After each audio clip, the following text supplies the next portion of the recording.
और 10,000 बरसी हुई गई तप करी रवा तपधारी।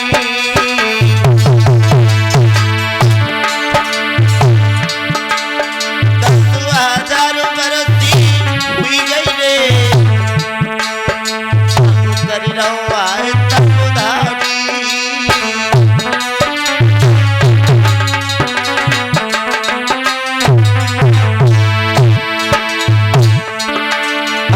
धूली कट्टी हुई गई रे, अरे धूली कट्टी हुई गई रे टीला सो बनवानी।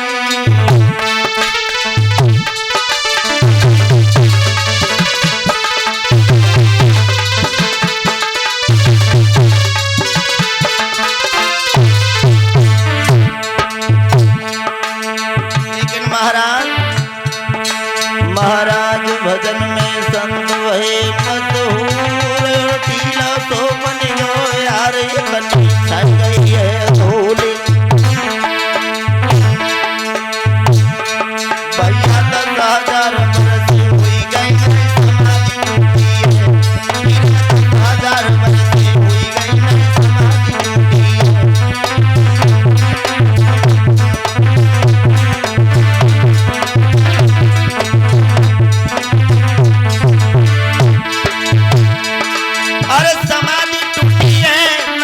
समाधि टूटी है।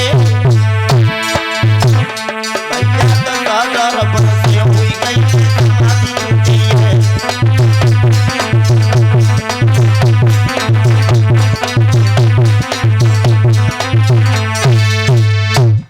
10,000 वर्ष करते तपस्या हो गया और महाराज समाधि को नहीं तोड़ा। सूत जी समझा रहे हे राजन परीक्षित सज्जनों, उसी समय सूत जी ने समझाया, वो समाधि को लगा करके बैठ गए थे। चवन महात्मा टीला सा बन गया, केवल उनकी आंखें दिखाई दे रही थी और कुछ नहीं दिखाई दे रहा।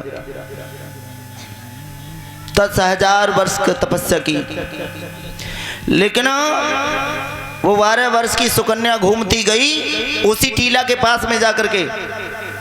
महाराज एक लकड़ी को उठा करके उन महात्मा की आंखों में चुभा दिया, नेत्र फोड़ दिए। अब तो महाराज, लेकिन जैसे ही वो रक्त देखा बेटी भागती ही चली गई। और महाराज जहाँ फौज के सिपाही विश्राम कर रहे हैं वहीं पर जाकर के लेट गई। पर ये बात किसी को नहीं मालूम है। और संत की निंदा का करना कोई हंसी खेल नहीं है। वैसे भी बताया है कि संत की निंदा का फल ऐसा जरे नगर अनाथ कर जैसा, जिसका कोई रक्षा करने वाला नहीं हो। और महाराज संत की कृपा से क्या हुआ,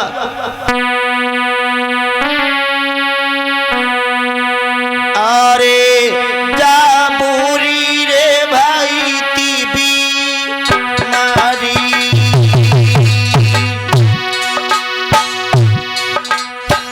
अरे जा पूरी लगी तीबी मारी। और अरे जा रोई रही फौज भी जारी,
महाराज बेहाल हो गया, मल मूत्र छूटने लगे जवानों के और पूछने लगे क्या हुआ।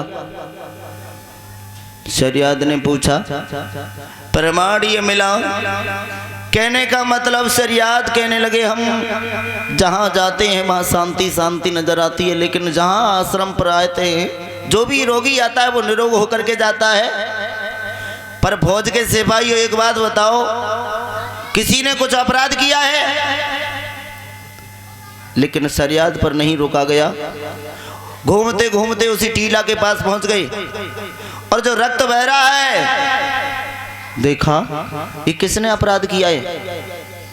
जवाब दिया, फौज के सिपाही हाथ जोड़ करके कहने लगे, महाराज क्षमा करना, ये अपराध हमने नहीं किया, लेकिन किया हो तो बताएं। अब तो महाराज शरियात ने तलवार को उठाया, कहा एक एक करके सभी का कत्ल कर दूंगा। ये महात्मा की आंखों को किसने फोड़ा? हमारे लिए बताओ। लेकिन कोई जवाब नहीं देता। सज्जनों, आज उसी समय देख लिया है, 12 वर्ष की सुकन्या कहने लगी है अपराध मैंने किया है, सजा इन बेचारों को भुगतने के लिए मिलेगी। ये भी ठीक नहीं है। रो करके कहने लगी, क्षमा करना, हमसे ये भूल बन गई। अरे रो करके बिटिया बोली है, ये पाटक हमने तोड़े।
महाराज जवाब दिया है, जो कुछ भी हुआ हमसे हुआ।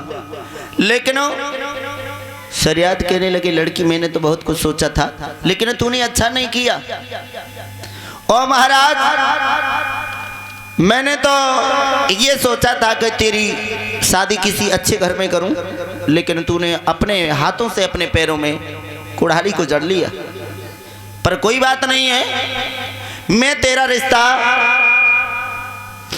इसी बूढ़े महात्मा के साथ में जोड़ देता। और महाराज रिश्ता को जोड़ करके चले गए। सज्जनों, वो लड़की उस समाधि के पास में जो महात्मा भजन कर रहे हैं वहीं पर खड़ी रही, इधर उधर नहीं हुई। महाराज समय व्यतीत हुआ, 14 वर्ष व्यतीत होने के बाद वो कपड़ा पहने हुए थे, वो गल करके जमीन पर गिरने पर लगे।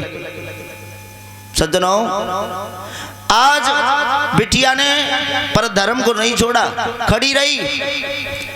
14 साल के बाद वो समाधि खुली। और महाराज जैसे ही समाधि खुली है, भगवत प्रेमियों, अब तो पूछ लिया तू क्या कर रही है? अरे तू मेरे चरणों में पड़ी है, कौन है? कहने लगी मैं आपकी गृहिणी हूँ। क्या मतलब? हाँ, मेरे पिताजी ने तुम्हारे साथ में रिश्ता जोड़ दिया और मेन बात यह है कि मैंने तुम्हारी आंखों को फोड़ा, मैंने अपराध किया तुम्हारे साथ। लड़की तू इस जंगल में क्या कर रही है और तू क्या मांगना चाहती है? चली जा। जवाब दिया मैं नहीं जा सकती। अब क्यों? मेरे पिताजी ने तुम्हारे साथ में रिश्ता जोड़ दिया है। लेकिन चवन महात्मा कहने लगे मांग ले कुछ। लेकिन सज्जनों मांगा, मेरे लिए कुछ नहीं चाहिए। और जवाब दिया मैं ये चाहती हूँ, वरदान देना चाहते हो तो तुम्हारे सुंदर नेत्र हो जाएं। और भाइयों उसी समय वो वरदान दिया, अश्विनी कुमार को आदेश दिया। और महाराज औषधि को निचोड़ा, नेत्र सुंदर बन गई, स्वच्छ बन गए। भक्तजनों धीरे धीरे समय व्यतीत होने लगा, आनंद से वो समय व्यतीत करने लगे। आज जैसे ही देखा है, अब तो बिटिया कहने लगी महाराज सब कुछ ठीक है, आपकी उम्र कितनी है? जवाब दिया मेरी 10,000 वर्ष तो तपस्या करते हो गई, मेरी उम्र के बारे में मत पूछ। कहने लगी सब कुछ ठीक है, पर एक बात बता तेरी उम्र कितनी है? जवाब दिया मेरे पिताजी मुझे 12 वर्ष की छोड़ के गए थे, लेकिन 14 वर्ष तपस्या करते हो गया, मेरी उम्र 26 साल की है। महाराज कृपा करके एक वरदान और दो, आपका यौवन और सही हो जाए। महाराज आपकी आयु 30 वर्ष की हो जाए और मैं 26 की, तो सही रहेगा। उसी समय कह दिया एवं मस्तु, ऐसा ही होगा। और महाराज जो च्यवन प्रकाश डिब्बा जड़ी बूटियों के द्वारा तैयार किया और वो च्यवन प्रकाश डिब्बा ग्रहण किया है, उसी से महाराज उनके ऊपर यौवन आ गया। उसी दिन से वो च्यवन प्रकाश चला है। लेकिन सज्जनों अब तो धीरे धीरे समय व्यतीत होने लगा, वो समय आनंदमयी करता गया। सज्जनों लेकिन राजा सरियाद ने सोचा अपनी बेटी की तरफ देख के आए, लेकिन और वरदान मांगा, सुंदर मकान बना, मकान भी बन गया। और महाराज घोड़ा पर सवार होकर के चले तो अपनी बेटी के पास घूम करके आए हैं। देखा है सज्जनों प्रमाण ये मिला। पूछने लगे एक बात बताओ, हमारी समझ में एक बात नहीं आ रही, जो बूढ़े महात्मा रहे तो वो कहाँ है? लड़की कहने लगी क्षमा करना, वही बूढ़े महात्मा है। शरियाद को गुस्सा आया, शरियाद कहने लगे इससे तो मारना बेहतर है तुम्हारे लिए। क्यों? इस झूठी जबान से मुझे पिता कहने की कोशिश ना कर।